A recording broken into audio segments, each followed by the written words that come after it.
views expressed on this program are not necessarily the views of the Glory 980 AM, the Glory Media Group, LLC, WDDO AM, its staff, management, or advertisers, but are the views and opinions of the participants of the broadcast.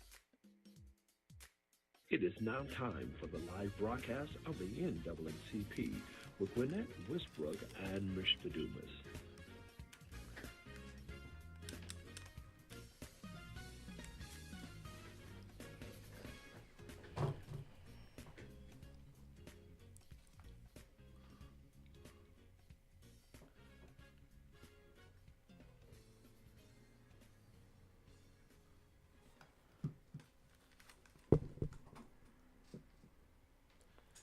Good evening and welcome to the NAACP Truth Show. I'm glad you could join us today on this special day.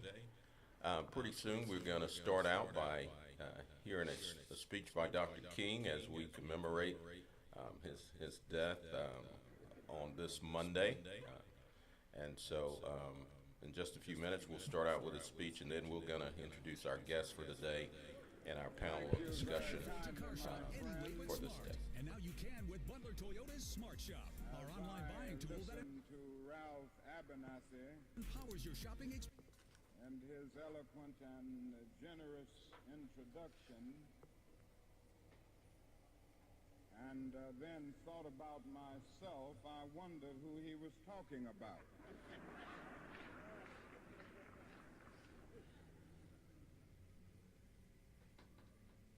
It's always good to have your closest friend and associate to say something good about you. And Ralph Abernathy is the best friend that I have in the world. I'm delighted to see each of you here tonight in spite of a storm warning. You reveal that you are determined to go on anyhow. Something is happening in Memphis, something is happening in our world. And you know, if I were standing at the beginning of time with the possibility of taking a kind of general and panoramic view of the whole of human history up to now, and the Almighty said to me, Martin Luther King, which age would you like to live in? I would take my mental flight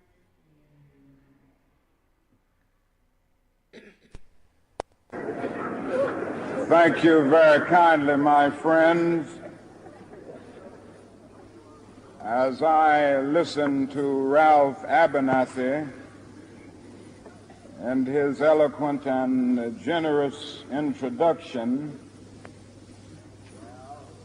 and then thought about myself, I wondered who he was talking about.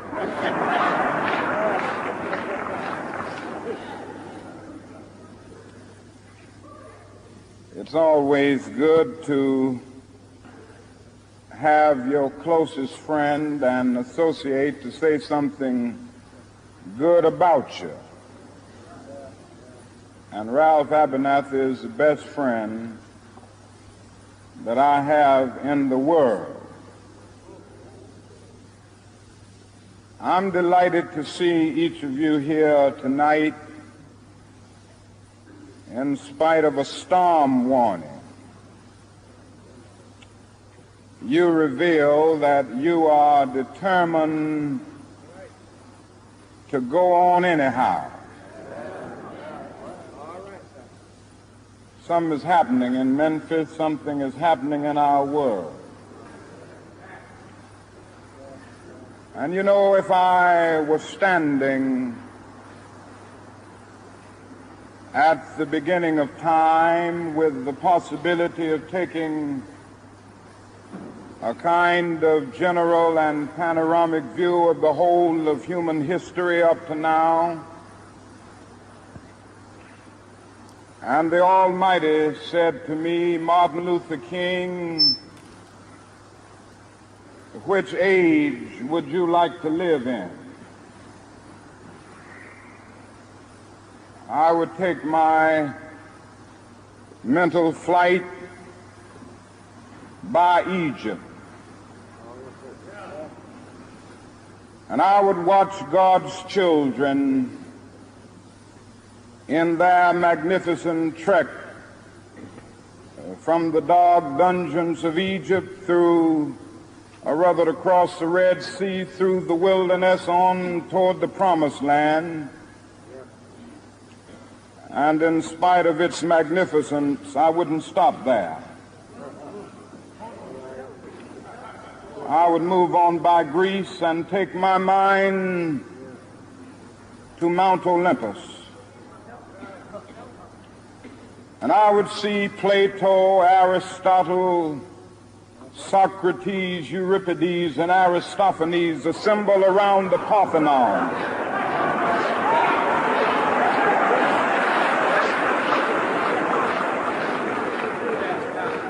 And I would watch them around the Parthenon as they discussed the great and eternal issues of reality, but I wouldn't stop there. I would go on even to the great heyday of the Roman Empire. And I would see developments around there through various emperors and leaders, but I wouldn't stop there. I would even come up to the day of the Renaissance and get a quick picture of all that the Renaissance did for the cultural and aesthetic life of man, but I wouldn't stop there. I would even go by the way that the man for whom I'm named had his habitat. And I would watch Martin Luther as he tacks his 95 Theses on the door at the Church of Wittenberg, but I wouldn't stop there. I would come on up even to 1863 and watch a vacillating president by the name of Abraham Lincoln finally come to the conclusion that he had to sign the Emancipation Proclamation, but I wouldn't stop there.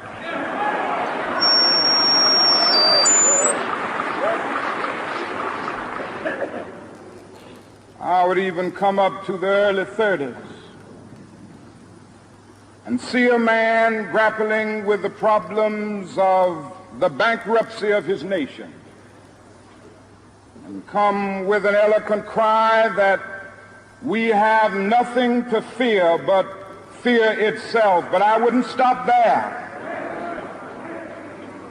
Strangely enough, I would turn to the Almighty and say, if you allow me to live just a few years in the second half of the 20th century, I will be happy.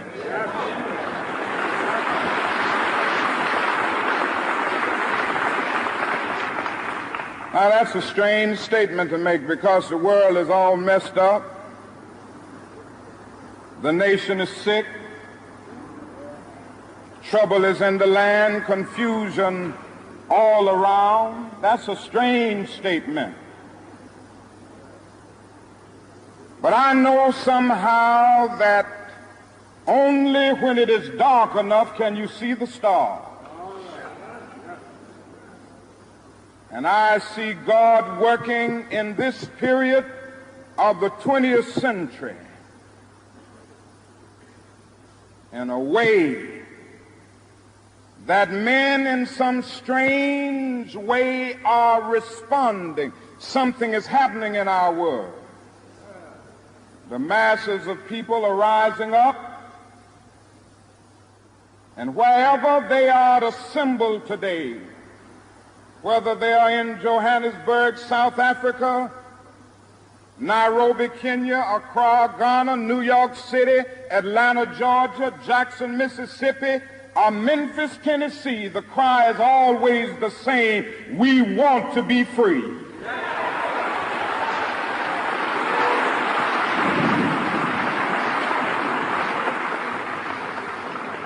And another reason that I'm happy to live in this period is that we have been forced to a point where we are going to have to grapple with the problems that men have been trying to grapple with through history, but the demands didn't force them to do it.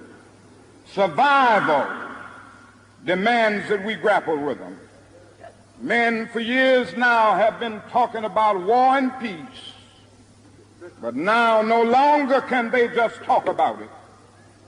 It is no longer the choice between violence and nonviolence in this world. It's nonviolence or non-existence. That is where we are today.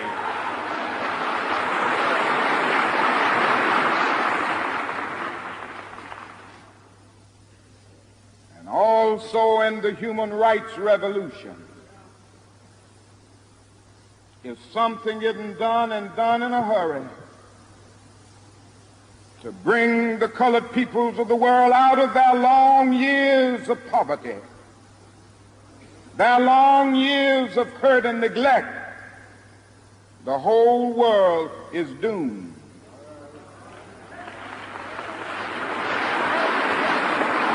Now, I'm just happy that God has allowed me to live in this period to see what is unfolding. And I'm happy that he's allowed me to be in Memphis. I can remember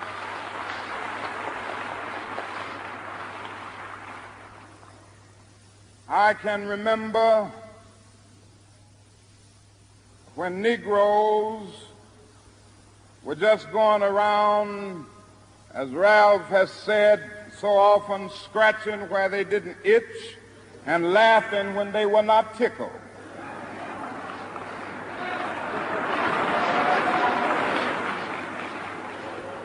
But that day is all over.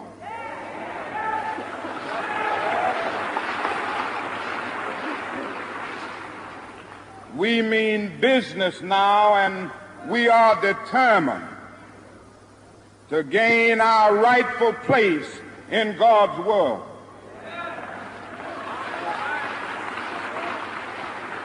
And that's all this whole thing is about. We aren't engaged in any negative protest and in any negative arguments with anybody. We are saying that we are determined to be men. We are determined to be people. We are saying that we are God's children. And if we are God's children, we don't have to live like we are forced to live. Now, what does all of this mean in this great period of history? It means that we've got to stay together. We've got to stay together and maintain unity. You know, whenever Pharaoh wanted to prolong the period of slavery in Egypt, he had a favorite formula for doing it. What was that? He kept the slaves fighting among themselves.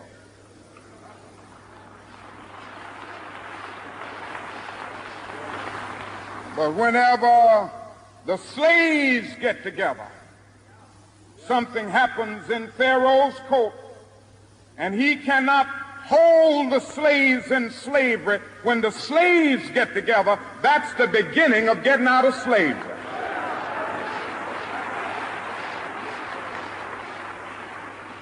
Now let us maintain unity. Secondly,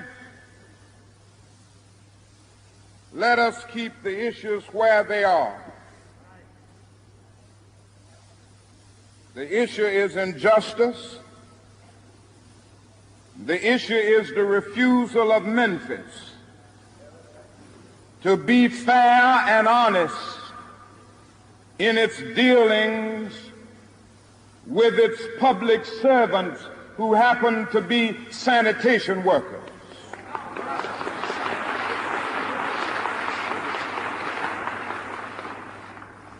Now, we've got to keep attention on that. That's always the problem with a little violence.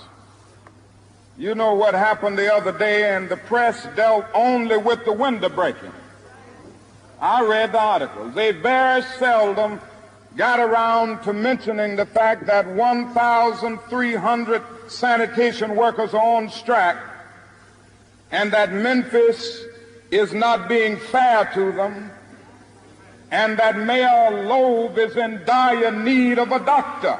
They didn't get around to that.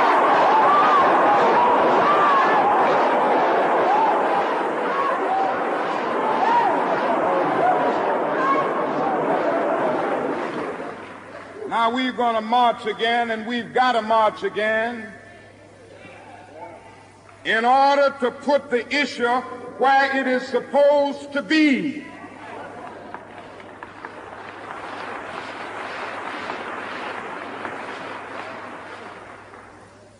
And force everybody to see that there are 1,300 of God's children here suffering,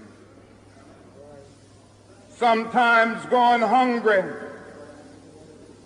going through dark and dreary nights, wondering how this thing is going to come out. That's the issue.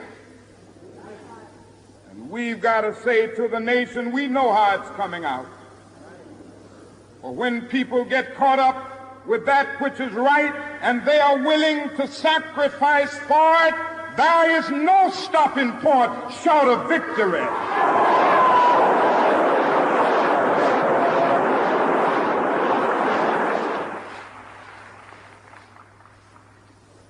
We aren't going to let any mace stop us. We are masters in our nonviolent movement in disarming police forces. They don't know what to do. I've seen them so often. I remember in Birmingham, Alabama, when we were in that majestic struggle there. We would move out of the 16th Street Baptist Church day after day. By the hundreds, we would move out, and Bull Connor would tell them to send the dogs forth. And they did come. But we just went before the dogs singing, ain't gonna let nobody turn me around.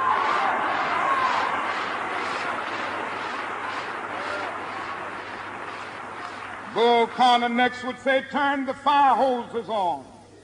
And as I said to you the other night, Bull Connor didn't know history. He knew a kind of physics.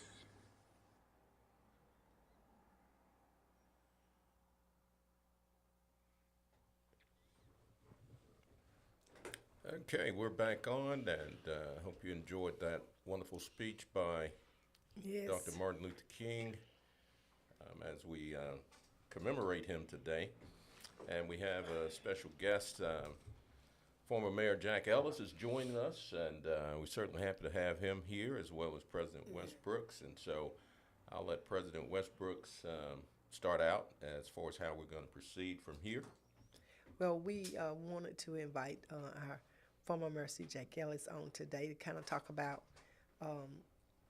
Dr. King, the commemoration of Dr. King, what it means, and what it means to, to continue to keep his legacy alive. Today, the NAACP, along with the MLK commissioners, we provided lunch to the sanitation workers in Public Works and Parks and Beautification today in appreciation, because like you, if you were listening to Dr. King's speech, I've been to the mountaintop. He talked about the sanitation workers, so that's, he was there handling business pertaining to the sanitation workers for better working conditions and better pay for the sanitation workers in Memphis. So We just wanted to, do something to give back, because a lot of times the public works and sanitation workers work, they're some of the hardest working people, but they're, pay, they're actually the lowest paid. So we wanted to bring our former Mayor Jack Ellis here today, because he has history here in Macon.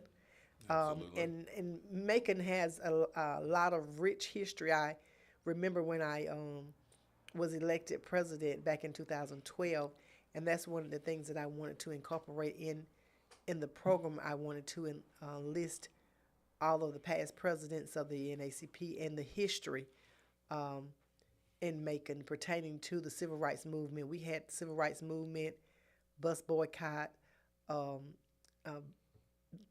similar to the Brown versus Board of Education. We had Mr. Hester Bivens here that filed the lawsuit. So we're going to go ahead on and let our former Mayor C. Jack Ellis go ahead on and get started. And we may have some questions for you, but we want you to go ahead and open up. Thank you for accepting our invitation. Well, thank you very much. Thank you for the invitation, and thank you for this program. Obviously, as Dr. King said in that speech, we're living in some very difficult times. Yes. When you think about, that was 1968, the day before his demise, that he was assassinated. And of course, you think back 1 year, exactly 1 year before that speech, 1 year to the day, April the 4th, 1967 is when Dr. King made the probably one of the most prophetic speeches, I would say, at the Riverside Church in New York, when he came out publicly against the Vietnam War. I recall I was in the Army at the time, I was stationed in Europe, and I had recently received orders to go to Vietnam. And this was in early 1967. And what Dr. King said, and he used the words in this same speech that we just listened to, is that between the violence in the world, not just in the community, but in the world between nations, that if we weren't careful, that it wasn't a matter of nonviolence, it was nonviolence and non-existence. And we are right back to that same point again today. We have two nations on the brink of war with enough nuclear weapons to destroy the world 10 times over, and they are pointed at one another. One we have backed in a corner, and we keep hitting them and calling them names, which we need to stop. I would just like for someone to say, give peace a chance. Let's remember the words of Dr. King, and let's live, not just remember those words, but let's live as a nation. Let's live up to those words, and that is, let's stop this nonsense and this violence, because the other thing that he was saying, and which is just coming true right before our eyes today, is that the money that we should be using to fight poverty, to fight ignorance, to fight diseases, we're instead using that money for war. Absolutely. And we are doing the same thing again. Last week, the Congress of the United States failed to vote for the COVID funding, to extend COVID funding for tests and vaccinations and vaccines. But yet, on the flip of a dime, within 24 hours, they could vote $15 billion or $20 billion or something for a war.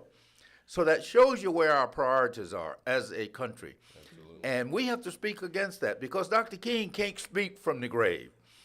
We have to speak against that. Those of us who are living today have to speak against this kind of nonsense. Right. We had the riots in '67. Of course, we had a lot of riots after his death, but the riots in '67, and he said it was the riots, nothing but the cry of the unheard. Here we are, all these years later, still trying to say to this country that Black lives matter. Right. And that's what we were saying then. That's what we were saying, that we want to be heard. We want to be free. We want to be treated as people. We want it with dignity and respect. But yet we are still, our grandchildren now, these are our grandchildren, who are standing in the streets now, came up with the program, the mantra, Black Lives Matter. Of course, Black Lives Matter. They should always matter. All lives should matter. But in particular, what we're trying to say to this nation is that, and that what Dr. King was saying, and I'm just glad that we are not forgetting his words. We just can't forget his words. We must also act on his words. Absolutely. Right. And as you mentioned, that's been just 54 years ago, and we're looking at the same things. You know, even within the local chapter here at Macon Bibb, we see a lot of the same issues that begin to pop up. You know, where discrimination in the workplace, discrimination in housing, discriminations even in our school systems, and so we still have the same work that that has to be done, and you wonder how much progress we've actually made, because it's almost like so two steps forward then two steps backwards. Yeah, and we have to keep working on it. No question about it. And like Dr. King didn't use the word reparations, but he used the word a guaranteed income. Yes. And the Poor People's Campaign, that he felt that everyone should have a guaranteed income. Right now, we just had the unemployment statistics come out last week. 3.3% unemployment overall in the nation. But if you look at the African American black male unemployment rate, it's about 7%. Wow. So that's double, more than double, right? More than double what the overall unemployment rate. Right. So that tells you that we have some serious issues. And I'd like to digress for a minute, if I will, and to another subject that give credit, and very few things I give President Trump credit for. But what he did do, here's a man that called black boys in the football teams SOBs and called African nations SO countries and everything else. But one thing that he did once the bipartisan legislation was passed, created a commission on the study of black men and boys in 2020, and that commission is up now, and it's going to be running for the next 3 years through 2023. It was ahead of 3-year lifespan. Declaring the year 2022 and 2023 the year of the black boy and man. Wow. To do a deep study as to the situation. We know we have problems. No one has to tell us that we don't have problems with black men and boys. We have problems, and we can't pretend that they are not there. But the question is, how did those problems, what's the genesis of those problems? And secondly, how do we solve those problems? Right. We know that black men, not only in this town, but we are a microcosm of other towns. Our unemployment is higher, rate is higher. We have black boys dropping out of high school at a higher rate than in others. We are not getting married as other groups.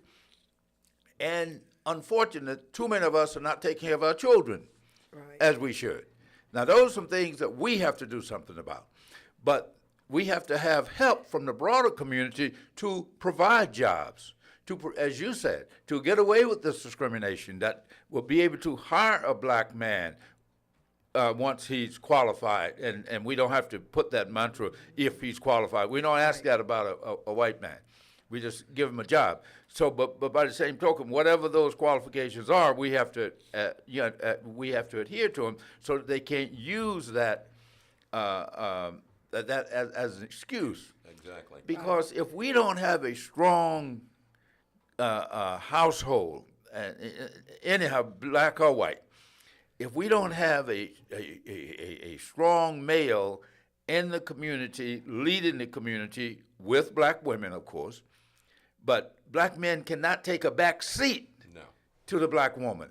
We must be beside the black woman, work with the black woman, but we cannot take a back seat. We can't have our woman as the head of a household, even though a lot of black women are head of a household, but we have to make sure that we have to support them and give them the support that they need by taking care of our children, making sure that we are bringing home, quote unquote, the bacon, if you will, and discipline and raising our children, especially our boy children, because it's a cause and effect here, man. We weren't born, black men, and weren't born, black boys weren't born to say that they are going to have a high participation rate in crime. They're going to drop out of school earlier. They're going to do all these negative things. They're going to die early, have a shorter lifespan.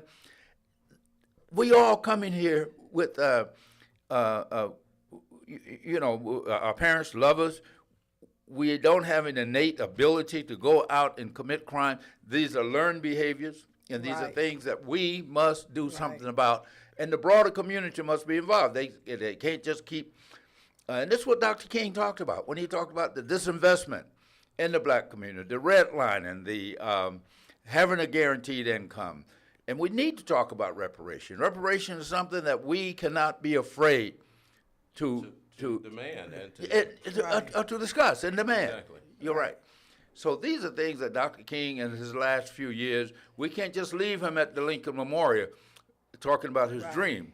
We've got to talk about the implementation of that dream the last 3 or 4 years of his life. Now, when he passed, I was already in Vietnam. I was in Vietnam on April 4th, 1968. And I'd been on a mission. I was in the paratroopers and the infantry.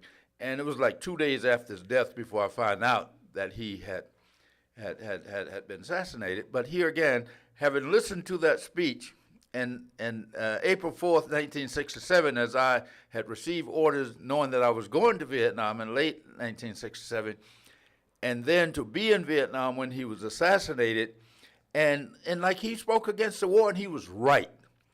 He was right to speak against that war. We should be right to speak against all wars. It's time to just study war no more. Wars are obsolete. They take too many resources. They take too many lives, and But I don't hear anyone speaking from.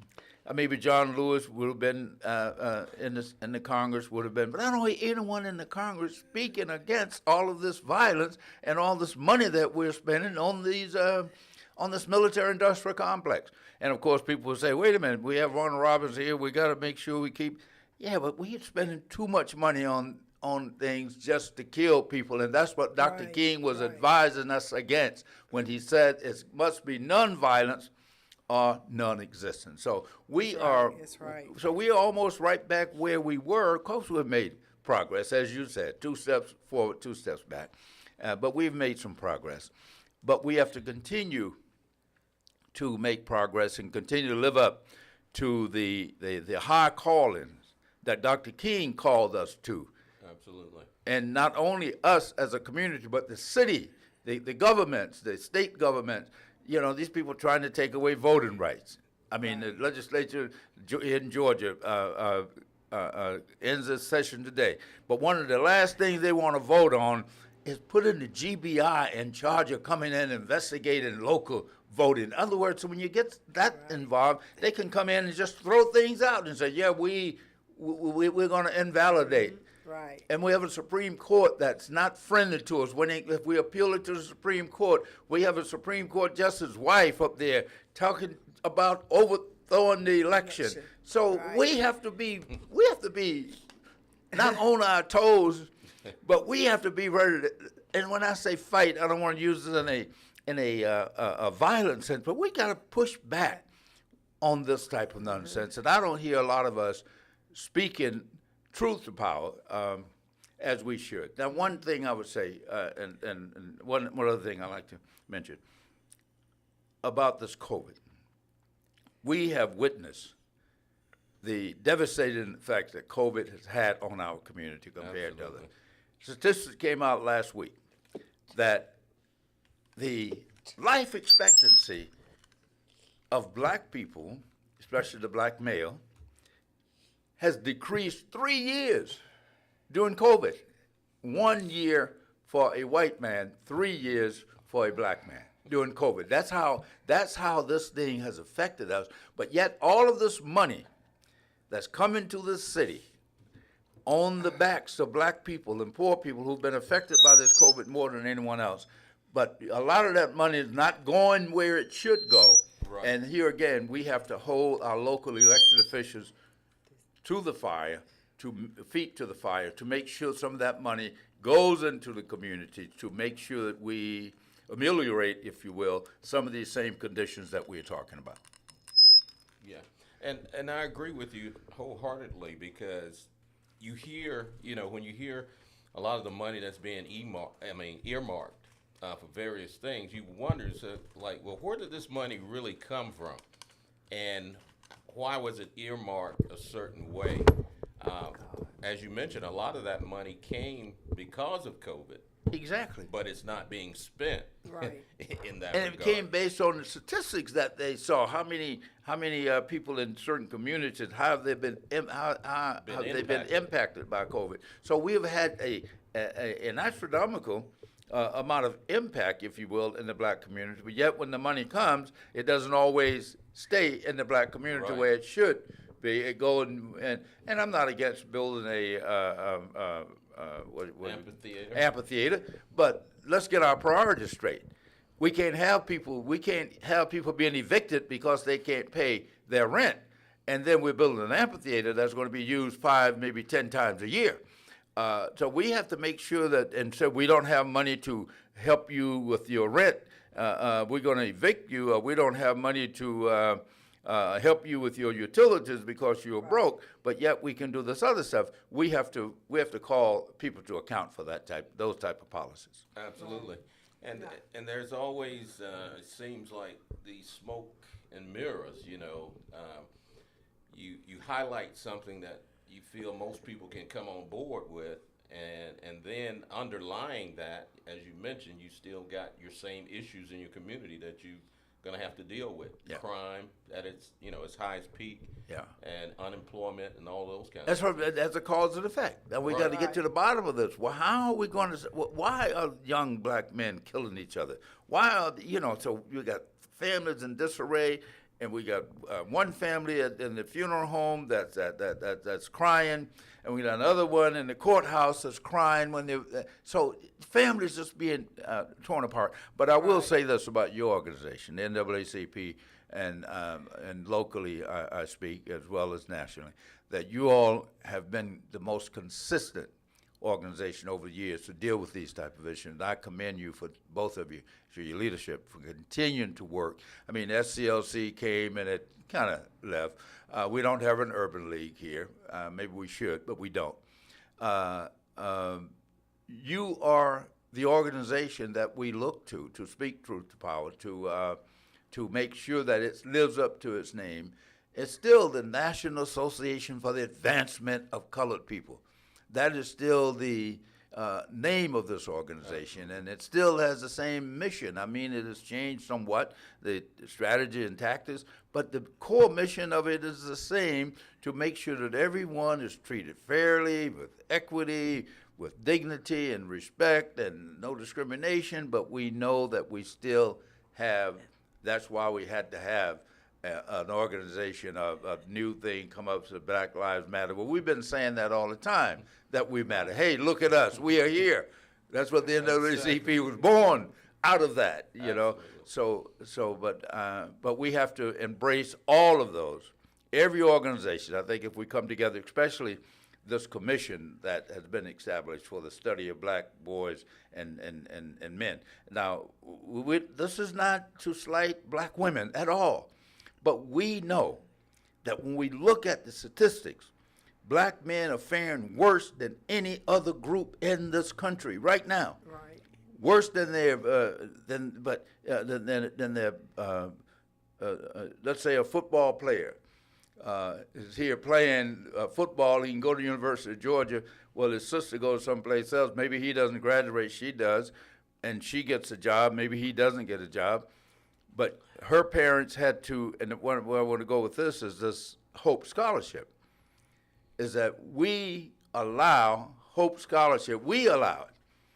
We allow Hope. This we buy most of the lottery tickets, but yet they put in a superficial GPA, grade point average, but yet the same black girl, the same black boy can go to Fort Valley State, Albany State, Savannah State, and do well and graduate, and sometimes with honors, and go out and make a good life for themselves, but they're in debt because they had that one little thing that they didn't get the 2 points to qualify for the Hope Scholarship and couldn't go to the University of Georgia or Georgia Tech, what have you.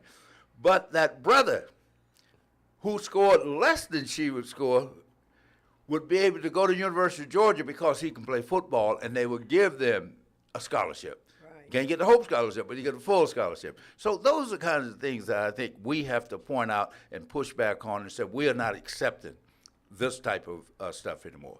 And I think collectively, if we speak with one voice, when I say with one voice, with a sense of purpose, with one voice, that this is the objective, this is what we're trying to accomplish.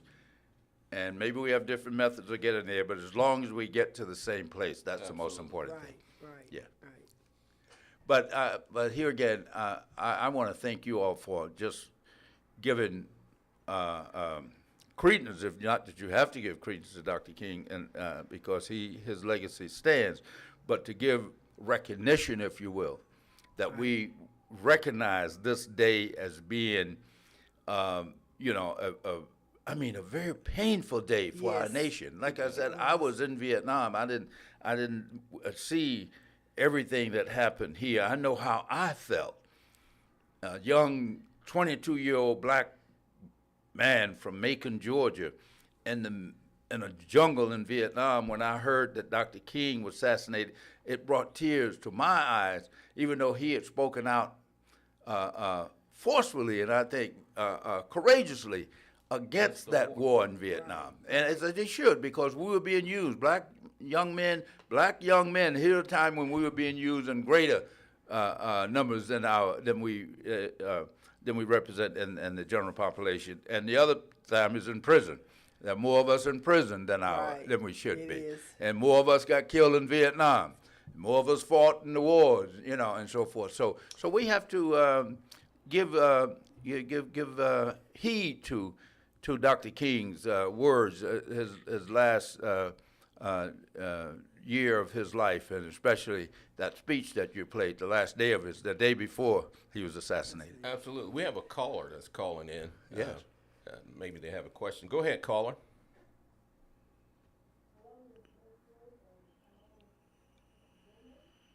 We can barely hear you.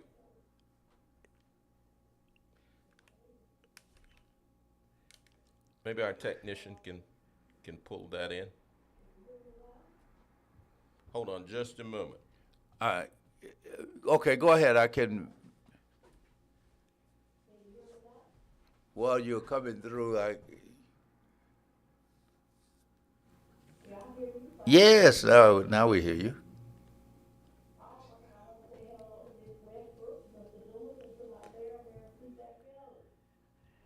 Hello.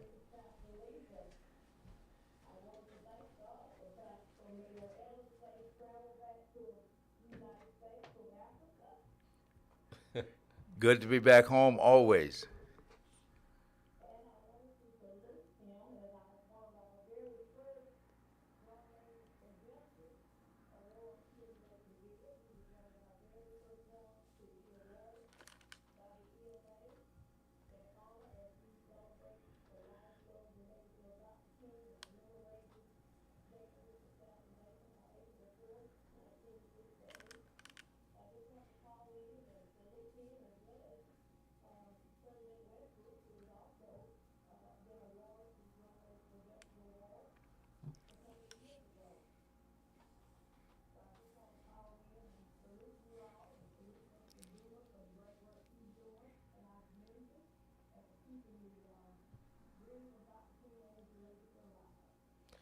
Well, thank you for calling in.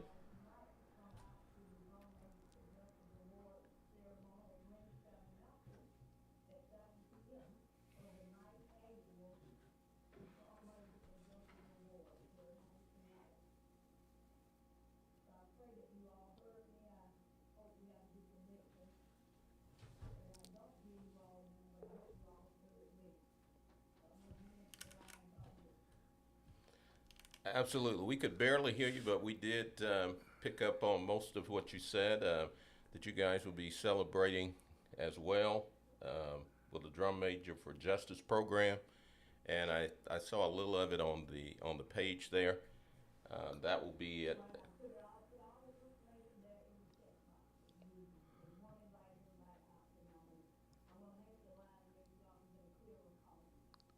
Absolutely. Well, thank you, and we hope that our listeners will support that program. It seems to be a worthwhile program, because anybody else who can help commemorate the life and legacy of Dr. King, we certainly applaud their efforts. Yes. And Yeah, go ahead. My mic, it says I've been muted here, but I don't know. And I stand with you on this, on the evictions. You know, we kind of got our priorities in the wrong place. We have so many people that are being evicted, and so we've been very heavily involved in that, making sure that people will have sometimes we're even actually going to court with some of the tenants, and right now we're facing so many obstacles with the tenants. A lot of tenants still are not aware of what they're eligible for, what they're in. And one thing that we have done, this branch have done, and I'm asking the state NAACP to kind of work with to get all the branches to do this. We partner with the Georgia Department of Community Affairs, so we will be able to help. We've already been trained to help people that are delinquent in their rent, to make sure that, to get applications done to help them with that.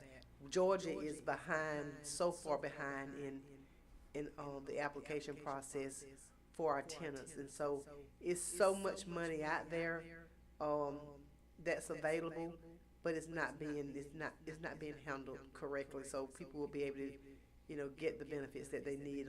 We see a lot of people are being evicted, and the property manager is aware. They don't advise them that they can apply for these types of benefits to keep them from being evicted. So yeah, we have to do something. This evictions is very serious when you have a child, a family, and a mom with small children that don't have anywhere to go. They're staying, having to stay at the women's center. Yeah. So that's backwards to me. And then you ask the question, why are these young people acting up? Don't you think that have an impact on them when they are being put out of their houses on the streets and then have to go into a shelter situation? That has an impact on them, and we don't know how it's going to play out. And they need mental counseling and psychological counseling and things of that nature. But I commend you for what you're doing, the NAACP here, working with the people who are being evicted, because you're absolutely right. That's a lot of money. That was like $500 million came to the state, man. Came to the state to assist people with rental assistance. And a lot of it's still sitting in Atlanta, because a lot of the Republican-controlled legislature, if we are not fighting and knocking on doors and kicking on doors and kicking and screaming, you won't get that money. That money will sit up there just like they did with Medicaid. Did not expand Medicaid. We know how many poor people in the state, and we know how many of them are people of color and black people. Even though we said the NAACP advancement of colored people, but we've gone back now to the colored people. But most of the people of color in this state, happen to be black people. And it happens to be black women with children. And here again, getting back to the black man, where is the man? Now, if he's in prison or if he's dead, he can't do anything about it. But if he's walking around here, we have to make sure he's job ready, and we can't discriminate against him to get a job, so he can go and help his family and make sure the mother of his children are not on the street, unless he's out there with them. Absolutely. But if he's living someplace with shelter, his children have no business being on the street. And one of the things that is kind of a phenomenon to me is the number of job vacancies. They say exist, and yet they can't find, I guess, workers on a continual basis. But I think a part of that problem is that these employers are not offering the kind of hours that can sustain a family. Exactly what it is. And they're actually giving them half the hours where they're losing the benefits of medical coverage and those types of things that they normally would get. And so people are hopping around on jobs to find those jobs that are offering those benefits. But if you have responsibilities, you have an obligation to take care of children, you have an obligation to feed them and house them and clothe them, maybe you have to get 2 jobs. Absolutely. I mean, you have to do what you have to do to take care of your family, man. And that's the thing that we have got to get. Now, I understand that black men are being discriminated against. I understand that that's why this commission was created. And if anyone out in radio land is interested, I've shared it with the NAACP, Mr. Dumas here, and I'm sure he will share it with the president, because we've got to make sure that we are intentional about what are we going to do, even though it's a national commission to study, to take a deep dive into what's happening with black boys and men and how we're going to right the ship, if you will. We have got to do it right here in our own town. You know, this is where it starts. Charity starts at home and spreads abroad. So even though I go to Africa a lot, and I do a lot in Africa, but this is home. You got to take care of home first. So I'm willing to help in any way I can. And we will be convening a group. We're bringing all groups together and say, hey, here's our problem. We all have our different silos. Let's get out of our silos. Let's put everything on the table that we are going to solve this problem. We're going to get help from the government, local, state, and federal government, because they got to put some skin in the game, because they create a lot of these conditions that we find ourselves in the first place. We've got a caller. Yeah, that's Oh, what they I was hung just up? gonna say. Okay. We got a question that says, what are the needs steps to get progress in motion to speed up the progress to get the available funds issued to the people? I don't know what. I Are think we talking about the eviction, I think, the money that's available there. I guess first we would need to know whether or not that the process would be for you to, if you have if you're delinquent, you would need to do an application. And if you have trouble with that, you can contact our office at 478-745-9944. And we Maybe you may say that slowly again. Okay. It's 478-745-9944. You can contact our office, and we can get you started with the process of doing the application. A lot of times what we're finding is that the tenant do their part, and then the landlord doesn't do their part, and then they get denied. So it's certain information that they need from the landlord, which they're not doing their part. We have another call as well. Another caller. Go ahead, caller. Yes, can you hear me? Yes. Hello? I can hear you. Okay. My question is, who is it that let these apartments and houses get in such shape where the owners don't have to, see about them until they are in such a bad shape? I think when they said that when they raised that penny tax, it was going to help them, help lower their taxes, but what are the renters going to get out of it? That's why I was against that. That's a very good question. First of all, the first question about how do we make sure that these apartments up to code, we have a code enforcement. Right. And the mayor hired a GBI agent, a retired GBI guy who ran for mayor last year, walking around with the gun, walking around the community with a gun on his hand, but he, excuse me?